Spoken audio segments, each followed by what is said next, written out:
नमस्कार, आप देख रहे हैं दूरदर्शन किसान कार्यक्रम कृषि दर्शन में आप सभी का स्वागत है। मैं हूं आपके साथ मोनालिसा। अपने 3 सेगमेंट विज्ञान और किसान कृषि स्टार्टअप और फार्मिंग इंडिया के जरिए हम आपके लिए कृषि दर्शन कार्यक्रम में लेकर आते हैं कृषि जगत से संबंधित महत्वपूर्ण जानकारियां। तो आइए शुरू करते हैं आज का ये कार्यक्रम।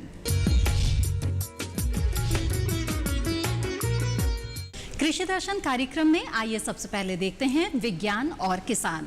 हरे चारे की उपलब्धता का प्रभाव पशुधन के प्रजनन, स्वास्थ्य, दुग्ध उत्पादन और अर्थशास्त्र पर पड़ता है और इसी बात को ध्यान में रखते हुए उत्तर प्रदेश के बरेली जिले के किसानों ने खेतों में बीएन हाइब्रिड को अपनाया है, जिससे उन्हें काफी मुनाफा हुआ। तो क्या है ये और किसानों को किस तरह से इससे लाभ हो सकता है, जानने के लिए आइए देखते हैं ये खास रिपोर्ट। भारत में फसल क्षेत्र के केवल 8.4 मिलियन हेक्टेयर यानी 5.23% पर ही हरे चारे की खेती की जा रही है। उत्तर प्रदेश के बरेली जिले में मौसम के अनुसार बोए गए कुल फसल क्षेत्र को ध्यान में रखते हुए वर्ष 2013-14 के दौरान रबी, खरीफ और जायद में क्रमशः 1.02%, 1.54% और 0.78% पर चारे की फसलों को पाया गया है, जबकि वर्ष 2012 में 19वीं पशुधन गणना के अनुसार जिले की कुल पशुधन आबादी काफी ज्यादा है, जो पशुधन और हरे चारे की उपलब्धता के बीच व्यापक अंतर को इंगित करता है। बरेली में हरे चारे की समस्या को ध्यान में रखते हुए भारतीय कृषि अनुसंधान परिषद, भारतीय पशु चिकित्सा अनुसंधान संस्थान इज्जतनगर ने किसानों को हरे चारे की गुणवत्ता और खेती के अर्थशास्त्र के बारे में जागरूक किया। बाजरा नेपियर बीएन हाइब्रिड को लोकप्रिय बनाने के लिए वर्ष 2017 में गहन प्रचार गतिविधियों को लागू किया।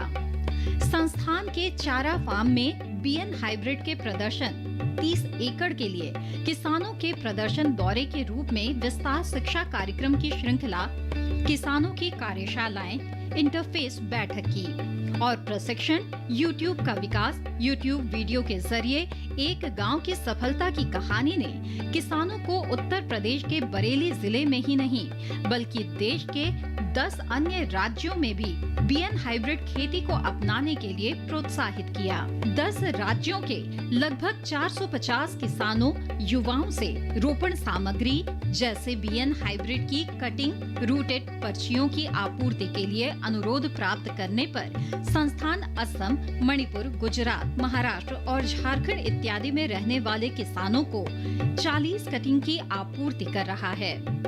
भारतीय कृषि अनुसंधान परिषद IVRI ने उत्तर प्रदेश, असम, उत्तराखंड, झारखंड, बिहार, हरियाणा, दिल्ली, गुजरात, राजस्थान, ओडिशा और मणिपुर के किसानों को 6,84,440 कट्टों का वितरण किया है।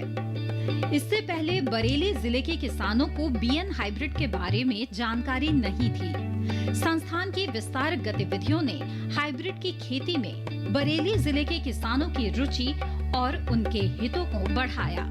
बीएन हाइब्रिड अपनाने वाले 200 किसानों के विश्लेषण के अनुसार बरेली में बीएन हाइब्रिड की खेती 0.08 से बढ़कर 3 एकड़ के क्षेत्रफल में की जा रही है।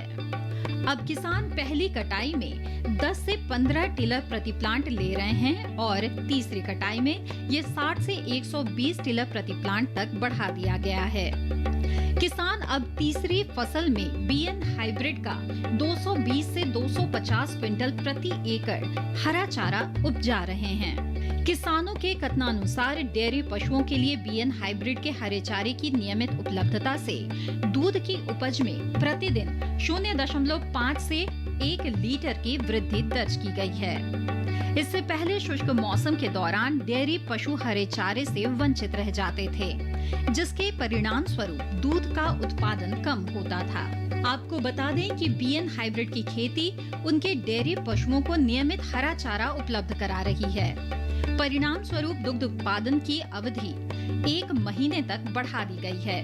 इसके अलावा किसानों द्वारा अपने रिश्तेदारों और अन्य गांव के किसानों को बीएन हाइब्रिड की कटिंग, रूटेड पर्चियां वितरित करके प्रौद्योगिकी का प्रसार भी किया गया है।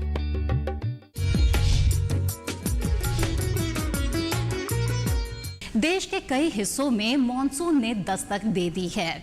मॉनसून की कैसी है चाल और कितनी होगी बारिश, साथ ही खेती किसानी पर कितना प्रभाव पड़ेगा इस मॉनसून का, इसके बारे में विस्तार से जानकारी के लिए दूरदर्शन किसान संवाददाता बरखा चौरसिया ने बात की भारत मौसम विज्ञान विभाग के उप महानिदेशक डॉक्टर आनंद कुमार शर्मा से। आइए देखते हैं। मॉनसून भारत के अलग अलग राज्यों में दस्तक दे चुका है और इसका आगे बढ़ने का सिलसिला जारी है। बात करेगा दिल्ली और एनसीआर में, तो आज मॉनसून यहाँ पे भी दस्तक दे चुका है। मॉनसून की अधिक जानकारी देने के लिए इस वक्त हमारे साथ मौजूद हैं आईएमडी के उप महानिदेशक डॉक्टर आनंद शर्मा जी। सर, बहुत बहुत स्वागत है आपका हमारे कार्यक्रम में। धन्यवाद। सर, आपसे अगर हम जानना चाहें कि मॉनसून की अभी स्थिति क्या है और इसका पूर्वानुमान क्या है कि आगे आने वाले समय में मॉनसून किस तरीके से रहने वाला है। जी देखिए, जहाँ तक मानसून का सवाल है तो मानसून ने ज़्यादातर जो है देश का हिस्सा है उसको कवर कर लिया है। और आज जो है हम लोगों ने खासकर जो काफ़ी बड़ा हिस्सा जो उत्तर पश्चिम भारत का है उसमें मानसून को घोषित किया है। तो उससे अब जो है अब पूरा उत्तराखंड कवर हो चुका है, हिमाचल पूरा कवर हो चुका है, जम्मू कश्मीर, गिलगित बाल्टिस्तान पूरा कवर हो चुका है हमारा, और साथ साथ काफ़ी हिस्सा जो है पंजाब का और काफ़ी हिस्सा जो है इवन राजस्थान का कवर हो चुका है। सिर्फ उत्तर पश्चिमी राजस्थान का हिस्सा बचा है और थोड़ा सा हरियाणा का हिस्सा बचा हुआ है, और यूपी का भी ज़्यादातर पूरा हिस्सा कवर हो चुका है। तो ये कह सकें कि देश के ज़्यादातर हिस्से में मानसून आ चुका है। और यदि बात करें आने वाले 2-3 दिनों की, खासकर उत्तर पश्चिम भारत में, तो अभी जो है अब मानसून आ तो गया है दस्तक, मगर अब ये कमज़ोर पड़ चुका है। चूँकि जो मानसून ट्रफ है वो फुटहिल्स में शिफ्ट कर चुकी है, और अब जो ज़्यादा असर दिखाई देने वाला है वर्षा का वो दिखाई देगा हमारे खासकर पूर्वी उत्तर प्रदेश में, बिहार में, और जो हमारा उत्तर पूर्वी भारत है, खासकर जो है हमारा जो है पश्चिम बंगाल का हिमालय क्षेत्र, सिक्किम, असम, मेघालय, अरुणाचल प्रदेश, यहाँ पर जो है खासकर जो है बिल्कुल सतर्क रहना पड़ेगा। भारी से बहुत भारी वर्षा और कहीं कहीं अत्यधिक भारी वर्षा भी होने जा रही है, तो यानी कि बाढ़ जैसी स्थिति पैदा हो सकती है और पहाड़ी इलाकों में लैंडस्लाइड हो सकता है। तो लोगों को बिल्कुल अपनी तैयारी रखनी चाहिए और केयरफुल रहना पड़ेगा। इसके अलावा जो है केरला और माही वगैरह जो हिस्से हैं वहाँ पर भी जो है भारी से बहुत भारी वर्षा की चेतावनी लगाई गई है। साथ साथ में जो है भारी वर्षा की चेतावनी और मौसम विभाग द्वारा लगाई गई है मराठवाड़ा, मध्य महाराष्ट्र, तटीय कर्नाटका, रायलसीमा और इक्का दुक्का हिस्से जो हैं अंदरूनी कर्नाटका की, तो इन जगहों पे भी भारी वर्षा की चेतावनी। तो जिन जगहों पे भारी वर्षा की चेतावनी है वहाँ खासकर लोगों को काफ़ी सतर्क रहना पड़ेगा और मौसम विभाग की जानकारी को लगातार सुनते रहिए और उसके अकॉर्डिंगली अपना डिसीजन ले। सर, अगर बात करें अगर दिल्ली एनसीआर की, मानसून यहाँ पे भी दस्तक दे चुका है, तो आगे आने वाले 2 से 3 दिन में किस तरह का मानसून दिल्ली एनसीआर में रहने वाला है। देखिए, आज तो आपको आफ्टरनून इवनिंग की तरफ कोई एक शावर वगैरह मिल सकता है, मगर जैसा कि मैंने कहा कि अब मानसून ट्रफ फुटहिल्स में मूव कर चुकी है और उत्तर पश्चिम भारत में तो वर्षा आई चुकी है, मगर अब आने वाले 2-3 दिन जो है उसमें बहुत ज़्यादा वर्षा हम एक्सपेक्ट नहीं कर रहे हैं, क्योंकि मानसून आया तो सही मगर एज ए वीक करंट आया है और मानसून ट्रफ फुटहिल्स में शिफ्ट हो गई है। तो इसलिए ज़्यादा वर्षा जो है आपकी पुरवैया उसी साइड रहेंगी, इस साइड में अब पुरवैया नहीं है, तो आपको बहुत ज़्यादा वर्षा आने वाले दिनों में यहाँ नहीं मिलने वाली है अभी, और तापमान में भी वृद्धि होगी। सर, बात कर लें अगर मानसून आ चुका है और हमारे किसानों की अगर बात करें, तो ये किसानों के लिए कितना फ़ायदेमंद है आने वाला मानसून, उन्हें सिंचाई की किस तरीके से तैयारी कर लेनी चाहिए आगे, तो इसके बारे में थोड़ा सा विस्तार से बताइए। जी बिल्कुल, किसान तो जो है एकदम बिल्कुल वर्षा पे निर्भर रहते हैं, और जैसे कि हमने पिछले हफ्ते एक यूट्यूब के ऊपर हमने एक वीडियो भी अपलोड कराया था, मौसम विभाग ने स्पेशली हिंदी में, ये वो पहला वीडियो था मौसम विभाग का, तो उसमें बिल्कुल हमने कहा था कि भाई मानसून आने वाला है, खासकर ज़्यादातर हिस्से में 23 से 25 के बीच में उत्तर पश्चिम भारत में। तो किसान भाई जो हैं अपने जो खेतों की तैयारी करके रखें और अकॉर्डिंगली अपनी जो बुआई वगैरह करनी है उसकी तैयारी पूरी करके रखें। तो ये बात तो बिल्कुल सही है कि जब वर्षा पे जो है सारी ज़्यादातर कृषि के जो कार्य हैं निर्भर करते हैं, खेत की तैयारी करना, बुआई से लेकर कब सिंचाई करनी है, कब आपके पेस्टिसाइड छिड़के जाने हैं, कब खाद इत्यादि लगानी है, तो हर जो डिसीजन है वो मौसम पे निर्भर करता है। और इस सब की जानकारी जो है मौसम विभाग जो है वैसे तो हर हफ्ते देता ही है, डेली भी मौसम का पूर्वानुमान देता है, मगर खासकर किसानों के लिए मंगलवार और शुक्रवार को हम 5-5 दिन का, अगले 5 दिन का पूर्वानुमान देते हैं, और उस पूर्वानुमान पे आधारित जो है कृषि सलाह भी दी जाती है, यानी कि मौसम पे आधारित कृषि सलाह। तो यानी कि मान लीजिए वर्षा आने वाली है तो आप सिंचाई टाल दें, और यदि वर्षा आने वाली है, आप वाटर को हार्वेस्ट करना चाहते हैं तो पानी को संग्रह करिए, उसको हार्वेस्ट करिए। कई बार अक्सर ऐसा होता है कि वर्षा जब आती है तो लोग उसका ध्यान नहीं देते, वो वेस्ट हो जाता है, तो उसको संग्रह करिए, उस समय हार्वेस्ट करिए, क्योंकि बीच में फिर ऐसा समय आएगा जब थोड़े समय के लिए आपको वर्षा नहीं मिलेगी। जैसे अब आगे वाले मैंने बताया कि आपको 2-3 दिन 4 आगे वाले जो दिन आ रहे हैं उसमें हालांकि मानसून आ गया उत्तर पश्चिम भारत में, मगर अभी ये कमज़ोर पड़ गया है। ज़्यादा इसका असर दिखाई देगा सिर्फ उत्तर पूर्वी इलाकों में और दक्षिण भारत में। तो ये मान के चलें मौसम पे जितनी आधारित ज़्यादातर जो हमारी खेती है, कुछ ही एक क्षेत्र छोड़ दीजिए, पंजाब, हरियाणा, वेस्टर्न यूपी और कई अलग इलाके जहाँ पे सिंचाई है, और जहाँ जहाँ सिंचाई नहीं है किसान हमारे जो है निर्भर करते हैं जो वर्षा मिलती है। तो उस वर्षा की जानकारी यदि हम सटीक और टाइमली उस किसान तक पहुँचाते हैं तो उसके लिए वो काफ़ी लाभदायक सिद्ध होती है, फ़ायदेमंद सिद्ध होती है। और ये जानकारी हम टीवी, अखबार, रेडियो, इंटरनेट, SMS सभी के माध्यम से किसानों तक पहुंचाते हैं, और किसान इसका पूरा फ़ायदा भी उठा रहे हैं। से बात करने के लिए और इतनी सारी जानकारी देने के लिए बहुत बहुत धन्यवाद। तो आनंद शर्मा जी ने अभी आपको मॉनसून से संबंधित बहुत सारी जानकारियाँ दी। आशा करते हैं ये जानकारियाँ आप सभी के लिए लाभकारी होगी। कैमरामैन मनीष के साथ बरखा चौरसिया, दूरदर्शन किसान।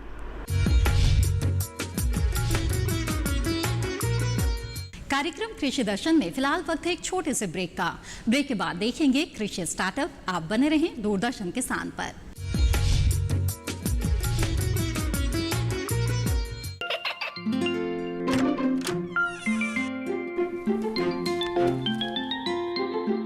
ये क्या हो रहा है?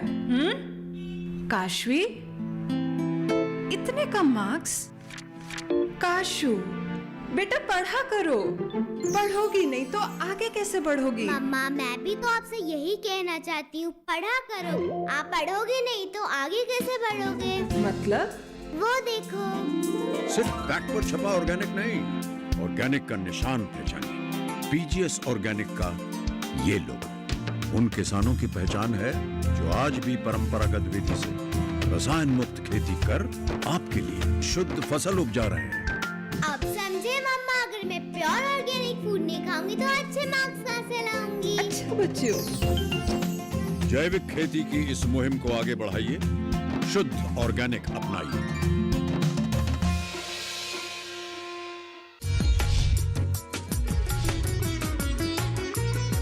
ब्रेक के बाद आप सभी का फिर से स्वागत है। आप देख रहे हैं कार्यक्रम कृषि दर्शन, और अब बारी है हमारे अगले सेगमेंट कृषि स्टार्टअप की। तो आइए देखते हैं आज कृषि स्टार्टअप में हमारे किस सफल किसान की दास्तान हम आपके लिए लेकर आए हैं। डॉक्टर पंजाब राव देशमुख का जन्म 27 दिसंबर 1898 को महाराष्ट्र में अमरावती जिले के गांव पापल में हुआ था। किसान परिवार में जन्म लेने की वजह से बचपन में ही उनका रुझान खेती बाड़ी की तरफ हो गया, और फिर कृषि से उनका नाता जिंदगी भर बना रहा। डॉक्टर पंजाब राव को उनके चाहने वाले भाऊ साहेब देशमुख के नाम से भी जानते हैं। उनकी प्रारंभिक शिक्षा घर पर ही हुई। 1918 में आगे की पढ़ाई के लिए वो पुणे पहुंच गए। इसके बाद यहाँ के प्रतिष्ठित फर्ग्यूसन कॉलेज से पढ़ाई करने के बाद इंग्लैंड के कैम्ब्रिज विश्वविद्यालय से उन्होंने वकालत की डिग्री ली, फिर MA किया और 1925 में संस्कृत से PhD की। उच्च शिक्षा और विदेशों में लंबा वक्त बिताने के बावजूद देशमुख के दिल से मातृभूमि के लिए प्यार कम नहीं हुआ। देश लौटते ही उन्होंने 1928 में शेतकरी संगठन की स्थापना की। मकसद था किसानों की आवाज उठाना और उनका हक दिलवाना। ये कोई राजनीतिक मंच नहीं था, बल्कि किसानों के प्रतिनिधित्व की एक कोशिश थी। ग्रामीण इलाकों में किसानों को और ताकतवर बनाने के लिए भारत सेवक दल की स्थापना की गई। किसानों को अपने पैरों पर खड़ा करने के लिए जितने उपाय उस वक्त किए जा सकते थे वो भाऊ साहेब देशमुख ने किए। 1930 में पंजाब राव पुराने मध्य प्रदेश के कृषि और शिक्षा मंत्री चुने गए और 1952 से 1962 तक भारत के कृषि मंत्री रहे। युवाओं में शिक्षा का दीप जलाने के लिए उन्होंने 1931 में शिवाजी एजुकेशन सोसाइटी की स्थापना की। किसानों को साहूकारों के चंगुल से बाहर निकालने के लिए उन्होंने बाकायदा कानून बनाया। इस कानून की वजह से ही करीब 78,000 एकड़ खेती की जमीन को साहूकारों से मुक्त किया जा सका। भाऊ साहेब के 3 मूल मंत्र थे: कृषि, शिक्षण और सहकार। साथ ही वो चाहते थे कि कृषि प्रधान भारत में खेती और किसानों को पहली प्राथमिकता मिले। किसानों के आर्थिक, बौद्धिक और शैक्षणिक विकास के लिए उनकी कोशिशें आज भी काबिले तारीफ हैं। मंडियों में धोखेबाजी की आशंका को कम करने के लिए उन्होंने किसानों, दलालों और व्यापारियों के बीच एक करार के माध्यम से लेन देन को सुचारू बनाने की कोशिश की और कपास बाजार बिल लागू करके मंडियों में कपास की मापतौल के मापदंड निर्धारित किए। डॉक्टर पंजाब राव देशमुख 3 बार लोकसभा के लिए चुने गए और देश के पहले कृषि मंत्री के तौर पर अपनी जिम्मेदारियों को बखूबी निभाया। हैरत की बात है कि पंजाब राव ने वैज्ञानिक खेती की कोई शिक्षा नहीं ली थी, फिर भी कृषि अर्थशास्त्र से लेकर तंत्र ज्ञान, कृषि विस्तार और वातावरण के कृषि पर होने वाले असर के बारे में उन्हें गहरी जानकारी थी। उन्होंने सामुदायिक कृषि विकास योजना के अलावा फूड फॉर मिलियन नाम से एक अभियान चलाया। इसके अलावा उन्होंने जापानी तकनीक से धान की खेती पर जोर दिया। उनकी कोशिशों का ही नतीजा था कि 1954 में धान की बम्पर पैदावार हुई। खेती के क्षेत्र में देश में तकनीकी विकास और अन्न उत्पादन में तकनीक के इस्तेमाल से क्रांति की नींव पंजाब राव देशमुख ने रखी थी। 1959 में उन्होंने विश्व कृषि मेला का आयोजन किया, जिसमें दुनिया भर की कृषि तकनीकों का प्रदर्शन किया गया। कृषि के विकास को लेकर पंजाब राव देशमुख की सोच कितनी गहरी थी, इसका अंदाजा इसी बात से लगाया जा सकता है कि उन्होंने देश भर में कृषि विश्वविद्यालय खोलने की महत्वपूर्ण पहल की, ताकि कृषि के क्षेत्र में अनुसंधान और विकास के काम को गति दी जा सके। 1955 में ही पंजाब राव देशमुख अंतर्राष्ट्रीय धान उत्पादन कॉन्फ्रेंस के अध्यक्ष चुने गए। 1958 में उन्हें सहकारिता मंत्रालय की जिम्मेदारी दी गई। उन्होंने उस वक्त भारत की सबसे बड़ी डेयरी परियोजना मुंबई में शुरू की। इस परियोजना की सफलता के बाद सारे देश में सहकारी क्षेत्र के डेयरी प्रोजेक्ट लगाने की होड़ सी मच गई, जिसकी परिणति देश में दुग्ध क्रांति के रूप में हुई। ये पंजाब राव की सोच का ही नतीजा था कि न सिर्फ दूध बल्कि दूध से बने कई पदार्थों के लिए भारत में नए बाजार का निर्माण हुआ। खेती के काम को आर्थिक तौर पर फायदेमंद बनाने के लिए पंजाब राव ने कृषि के साथ दूध का व्यवसाय, मुर्गी पालन, बकरी पालन और सुअर पालन जैसे कामों को बढ़ावा देने पर जोर दिया। कोलकाता में 1961 में आयोजित किए गए पहले राष्ट्रीय कृषि प्रदर्शन में रूस, जापान और जर्मनी जैसे देशों ने शिरकत की थी। खेती को उन्नत बनाने के लिए उन्होंने दुनिया भर से उन्नत किस्म के बीज कम कीमत पर किसानों को उपलब्ध कराए। उन्हें इस बात का भी अंदेशा था कि भविष्य में खेती के लिए किसानों को मजदूरों की कमी का सामना करना पड़ सकता है। यही वजह थी कि उन्होंने खेती के मशीनीकरण पर जोर दिया। Tractor, harvester, thresher, diesel pump, आधुनिक बैलगाड़ी जैसे यंत्रों की जरूरत को पूरा करने के साथ ही इनकी मरम्मत पर भी उनका पूरा जोर था। देश भर के किसानों की हालत में सुधार के लिए भाऊ साहब ने कई और योजनाएं शुरू की थी। राष्ट्रीय कृषि खरीद बिक्री संघ, कृषक सहकारी अधिकोष, एफ्रो एशिया ग्रामीण पुनर्रचना संगठन, कृषि सहायक संगठन, अखिल भारतीय तालगुड़ महासंघ वगैरह शामिल हैं। डॉक्टर देशमुख के योगदान को देखते हुए महाराष्ट्र सरकार ने उनके नाम पर कृषि महाविद्यालय अकोला की स्थापना की। कृषि रत्न पंजाब राव देशमुख किसानों के सच्चे मित्र ही नहीं बल्कि मार्गदर्शक भी थे। 10 अप्रैल 1965 को देश का ये सच्चा सपूत हमारे बीच नहीं रहा, लेकिन ताउम्र उन्होंने किसानों के लिए जो काम किए, अगर वो ना होते तो शायद कृषि क्षेत्र में चमत्कार देखने को ना मिलते।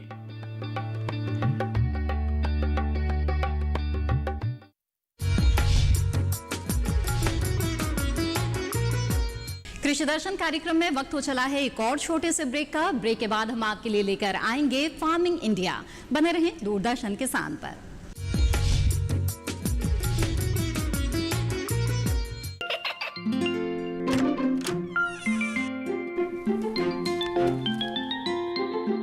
ये क्या हो रहा है? काशवी, इतने कम मार्क्स? काशू, बेटा पढ़ा करो। पढ़ोगी नहीं तो आगे कैसे बढ़ोगी? मम्मा, मैं भी तो आपसे यही कहना चाहती हूँ, पढ़ा करो। आप पढ़ोगे नहीं तो आगे कैसे बढ़ोगे? मतलब? वो देखो। सिर्फ बैक पर छपा ऑर्गेनिक नहीं, ऑर्गेनिक का निशान पहचानिए। पीजीएस ऑर्गेनिक का ये लोगो उन किसानों की पहचान है जो आज भी परंपरागत विधि से रसायन मुक्त खेती कर आपके लिए शुद्ध फसल उपजा रहे हैं। अब समझे मम्मा, अगर मैं प्योर ऑर्गेनिक फूड नहीं खाऊंगी तो अच्छे मार्क्स कहाँ से लाऊंगी? अच्छा बच्चों, जैविक खेती की इस मुहिम को आगे बढ़ाइए, शुद्ध ऑर्गेनिक अपनाइए।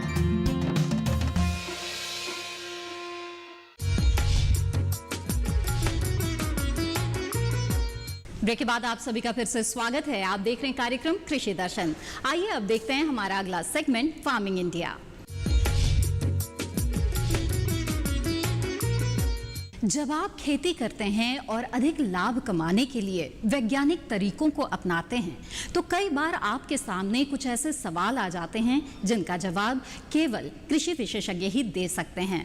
और कृषि दर्शन कार्यक्रम आपके लिए इन्हीं सवालों के जवाब लेकर आया है। तो आइए जानते हैं आपके सवालों का क्या जवाब दे रहे हैं हमारे आज के कृषि विशेषज्ञ।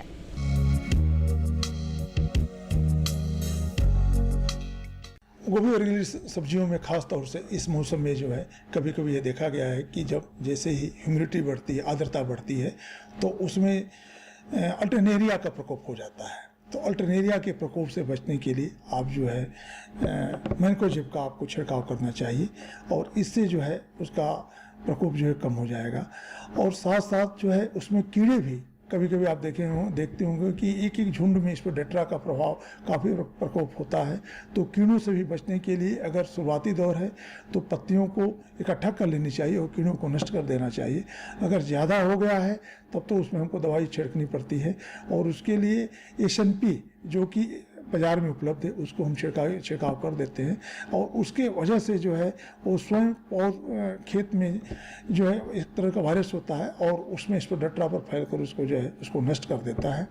इसी तरह से कभी कभी जो है झुलसा का भी प्रकोप जो है टमाटर में हो जाता है।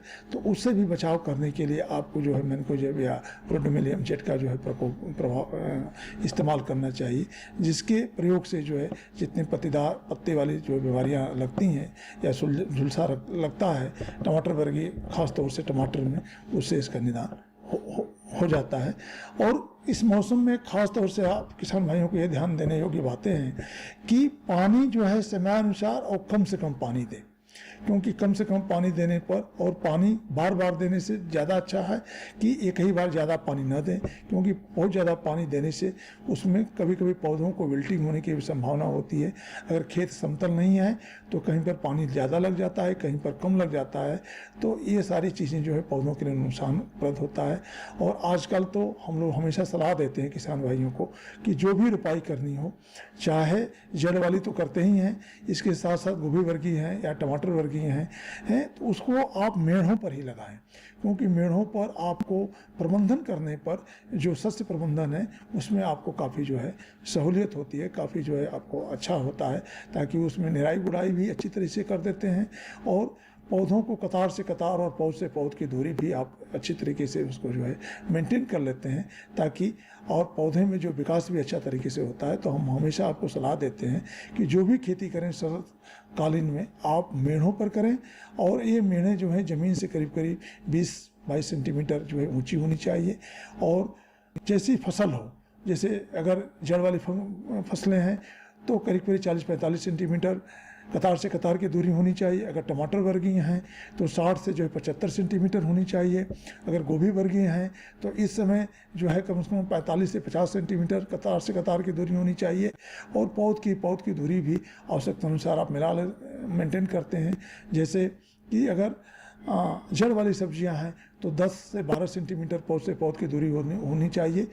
पौधों से पौधों की दूरी जैसे अगर अगेती है तो करीब करीब 40 से 45, अगर थोड़ा सा देर है तो 60 से जो है 65 सेंटीमीटर या 70 सेंटीमीटर हम हमेशा दूरी जो है, चाहे टमाटर हो चाहे गोभी वर्ग की सब्जियाँ हों, उसको हम मेंटेन।